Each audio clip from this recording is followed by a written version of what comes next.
السلام علیکم defence defence updates میں برطانوی وزیر دفاع کے دورہ ترکی اور یورو فائٹر ٹائفون سے متعلق بات چیت کی خبر آپ کے ساتھ شیئر کریں گے۔ روسی فضائیہ کا ایڈوانس طیاروں کا یوکرین میں استعمال، کینیڈا کا امریکی ساختہ ڈرونز کی ایکوزیشن کا فیصلہ ملتوی، جرمنی اور پرتگال سمیت دیگر اہم بین الاقوامی دفاعی خبریں بھی اس ویڈیو میں شامل ہوں گی۔ So let's start.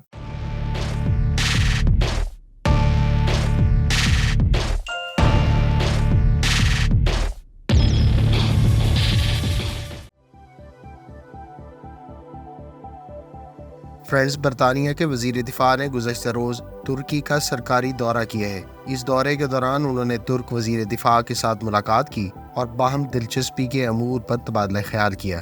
ترک میڈیا رپورٹس کے مطابق دونوں وزرائے دفاع کے درمیان موجودہ دفاعی تعاون، جس میں نیشنل کامبیٹ ایئر کرافٹ یعنی خان کی ڈیولپمنٹ سے متعلق کوآپریشن کے علاوہ یورو فائٹر ٹائفون کی ترکی کی جانب سے ایکوزیشن پر بات چیت کی گئی۔ واضح ہے کہ برطانوی کمپنیاں ترکی کے Kaan 5th generation combat aircraft پر ترکی سے تعاون کر رہی ہیں، جبکہ ترکی کی جانب سے ریسنٹلی یورو فائٹر ٹائفون کی ایکوزیشن کا فیصلہ کیا گیا ہے، جسے برطانیہ کی جانب سے ابتدائی طور پر ایکسپٹ کرتے ہوئے اس بارے میں دیگر کنسورشیم کے ممالک کو رضامند کرنے کے لیے کوششیں جاری ہیں۔ ترکی کی طرف سے ٹوٹل 40 یورو فائٹر ٹائفون کی ایکوزیشن کا فیصلہ کیا گیا ہے اور یہ 40 fighter aircraft tranche 4 standard کے ہوں گے۔ تاہم برطانیہ اور دیگر کنسورشیم کے ممالک کو جرمنی کی جانب سے اس بارے میں ریزسٹنس کا سامنا ہے۔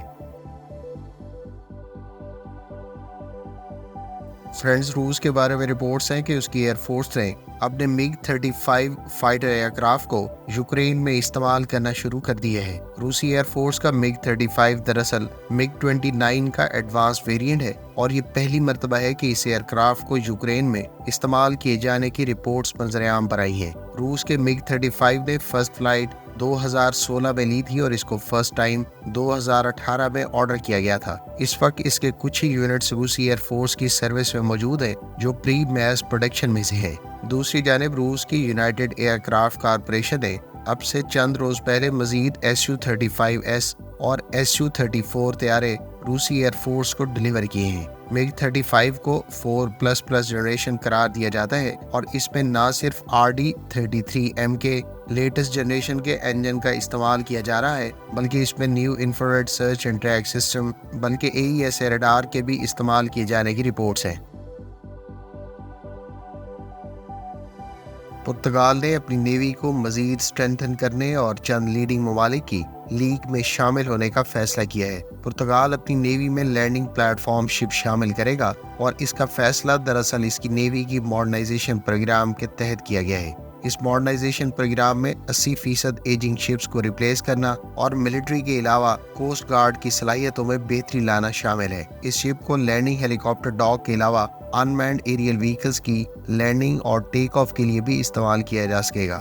اس شپ کے بارے میں رپورٹس ہیں کہ یہ پرتگال کی نیوی میں 2026 کے آخر میں انڈکٹ کر دی جائے گی۔ خیال رہے کہ ترکی اس وقت واحد ملک ہے جو لینڈنگ ہیلی کاپٹر ڈاک کو ڈرون کیریئر کے طور پر استعمال کرنے پر کام کر رہا ہے۔ ترکی عنقریب اپنی TCG انادولو کیریئر پر TB3 انمینڈ کامبیٹ ایریل وہیکل اور فیوچر میں کزیللما انمینڈ کامبیٹ ایئر کرافٹ کو استعمال کرے گا۔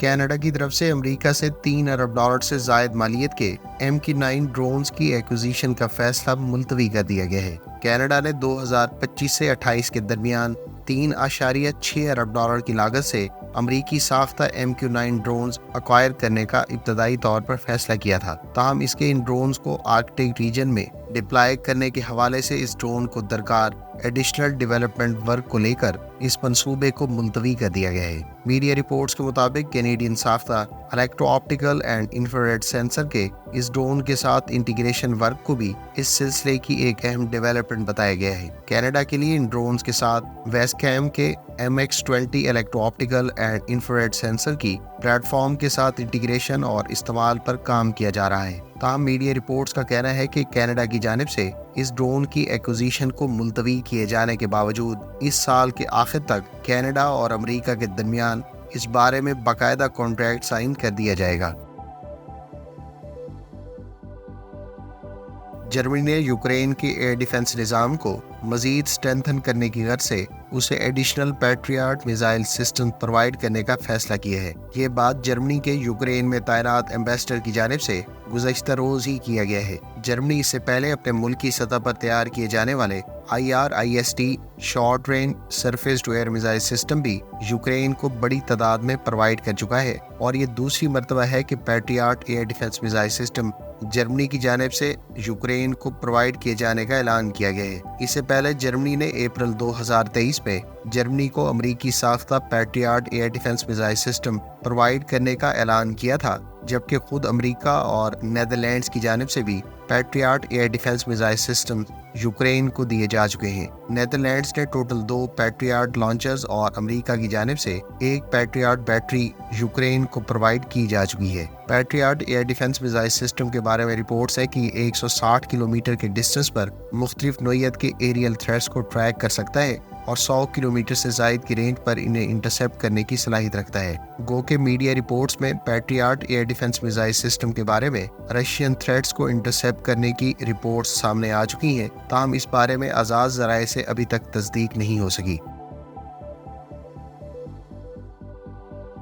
فرینڈز، ایکواڈور کی آرمڈ فورسز نے ترک ساختہ آرمڈ وہیکلز ریسیو کر لی ہیں۔ میڈیا رپورٹس کے مطابق ترک کمپنی اوٹوکر کی تیار کردہ 15 اورال 4x4 آرمڈ وہیکلز اب سے کچھ عرصہ پہلے ایکواڈور کی آرمڈ فورسز کے حوالے کی گئی ہیں۔ ایکواڈور کی آرمڈ فورسز کو اورال 4x4 آرمڈ پرسنل کیریئرز کے علاوہ اوٹوکر کمپنی کی تیار کردہ کوبرا 2 4x4 آرمڈ وہیکلز بھی اس سال اگست میں ڈیلیور کی گئی تھیں۔ ان وہیکلز کو anti terrorism operations, drug trafficking اور ملک میں موجود دیگر کرائم گروپس کے خلاف آرمڈ فورسز کی جانب سے استعمال کیا جاتا ہے۔ نئی وہیکلز کے بارے میں بھی رپورٹس ہیں کہ انہیں اسی قسم کے آپریشنز میں استعمال کیا جائے گا۔ ان وہیکلز پر 7.62 اور 12.7 ملی میٹر کی مشین گنز بھی آفر کی جا رہی ہیں، جبکہ یہ ٹوٹل 9 پرسنل کو اکاموڈیٹ کر سکتی ہے۔ اورال وہیکل کی میکسیمم سپیڈ 110 کلومیٹر پر آور ہے اور اس پر 250 ہارس پاور کا ٹربو چارج ڈیزل انجن استعمال کیا جا رہا ہے۔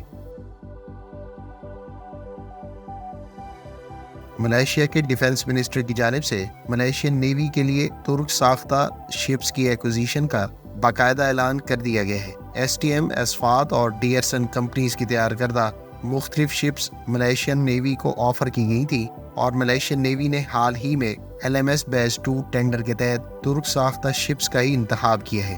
ڈیئرسن شپ یارڈ کی جانب سے C-92 کارویٹ آفر کی گئی تھی، جبکہ اسفات نے اپنی ملجم کارویٹس ملائیشین نیوی کے لیے پریزنٹ کی تھی۔ اب سے چند روز پہلے ہی ملائیشیا کے بارے میں ترک ساختہ شپس کے انتخاب کی خبر منظر عام پر آئی تھی، تاہم یہ پہلی مرتبہ ہے کہ سرکاری سطح پر ترک ساختہ شپس کی ایکوزیشن کا باقاعدہ اعلان کیا گیا ہے۔ ترک کمپنی اسفات کی جانب سے پہلے ہی ملجم کلاس کارویٹس نہ صرف اپنی نیوی بلکہ پاکستان کے علاوہ یوکرینین نیوی کے لیے بھی تیار کی جا رہی ہیں۔ ممکنہ طور پر ملائیشین نیوی کی جانب سے بھی ملجم کلاس کارویٹس کا ہی انتخاب کیا گیا ہے۔